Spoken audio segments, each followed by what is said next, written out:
Hello everyone, good morning. কেমন আছো তোমরা সবাই? আশা করি সবাই ভালো আছো। আমিও খুব ভালো আছি। তো চলে এসেছি তোমাদের সঙ্গে আমার নতুন একটি ব্লগ নিয়ে। দেখতেই পাচ্ছ আমি যে গাজর নিয়েছি। শীতকাল মানে কিছু না কিছু বানিয়ে খেতে ইচ্ছা করে বাড়িতে, তাই না? তার জন্য আজ ইচ্ছা করলো যে গাজরের হালুয়া বানাতে। ওই জন্য কিছু নিয়েছি গাজরগুলোকে ভালো করে দেখো জল দিয়ে এখন ধুয়ে নিচ্ছি। এই যে এক একটা করে এগুলো ধোবো। তো এগুলো ধোয়া হয়ে গেলেই তারপরে এগুলো আমাদের যেটা করণীয় সেটা হচ্ছে এগুলোকে ভালো সুন্দর করে আমাদের এই আঁচড়াতে হবে, মানে এই খোসাটা ফেলে দিতে হবে। গাজরের যে খোসাটা থাকে সেই খোসাটা আমরা ফেলে দিয়েছি। খোসাটা ফেলে দেওয়ার পরে দেখো এগুলো ছোট ছোট করে এমন করে আমি কেটে নিয়েছি। এখন এগুলোকে ভালো সুন্দর করে কাটার পরে এগুলো এখন আস্তে আস্তে ছোট ছোট করে কুচাতে হবে। তো দেখো আমরা এই যে যে কুচানিটা আছে আমাদের, কুচানি দিয়ে কুচিয়ে দেখো এরকম করে আমরা কুচিয়েছি এই গাজরগুলোকে কুচু কুচু করে।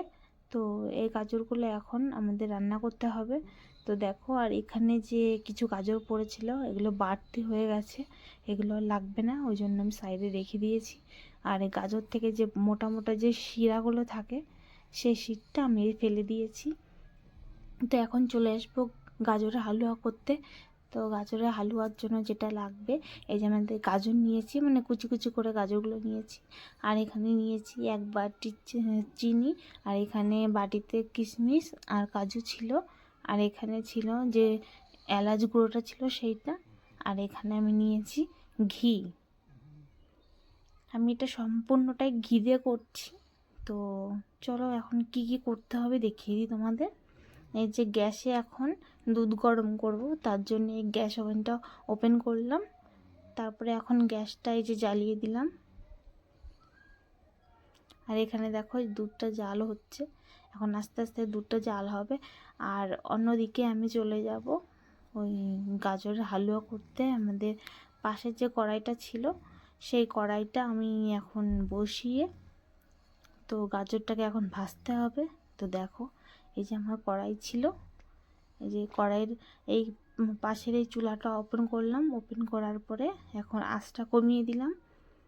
আঁচটা কমিয়ে দেওয়ার পরে এই যে কড়াইটা একটু গরম হবে। গরম হওয়ার সঙ্গে সঙ্গে এই দেখো আমি এখানে দিয়ে দিয়েছি ঘি। আমি এখানে এই ঘিটা, শীত তো এখন শীতের যে ওয়েদারটা, তো এই ওয়েদারটাই সেই ঘিটা জমা থাকে। ওই জন্য আমি 2 চামচ ঘি নিয়ে নিয়েছি, সেটাকে গলিয়ে ভালো করে এই যে এখন এই ঘিটা একটু গরম হয়ে যাওয়ার পরে এই গাজরগুলো দিয়ে দিয়েছি। গাজরগুলো দিয়ে এই যে আমি এখন নাড়ছি। আর এটাকে ভালো সুন্দর করে নাড়তে হবে, প্রায় 10 থেকে 15 মিনিট, 20 মিনিটও হলে ভালো হয়, কারণ এটা ভাজার মধ্যেই সিদ্ধ হয়ে যাওয়াটা দরকার। ওই জন্য দেখো আমি বারে বারে ঢেকে ঢেকে এটা সিদ্ধ করছি ঘি দিয়ে ভেজে।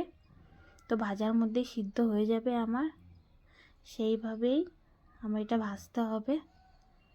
আঁচটা কমিয়ে দিয়ে ভাজতে হবে।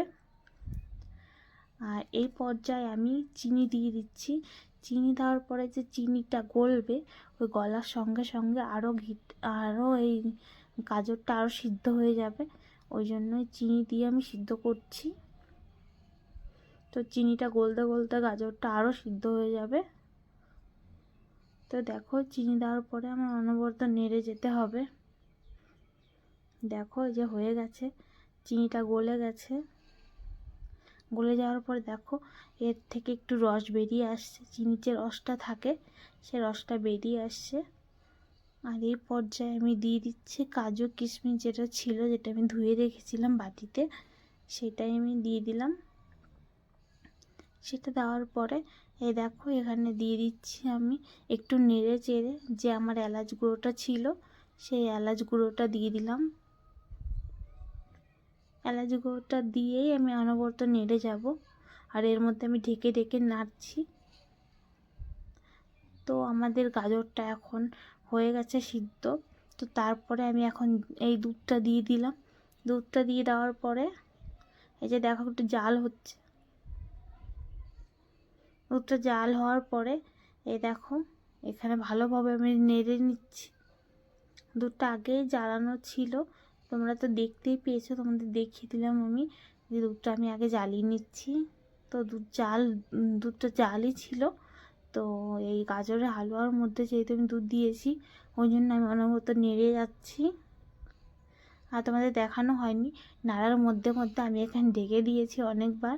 তোমরা এটা ঢেকে ঢেকেই করবা, নাহলে সিদ্ধ হতে চাইবে না। আর এখানে দেখো আমি কিছু কেশর নিয়েছি, কারণ কেশরটা এমনি শরীরের পক্ষে ভালো।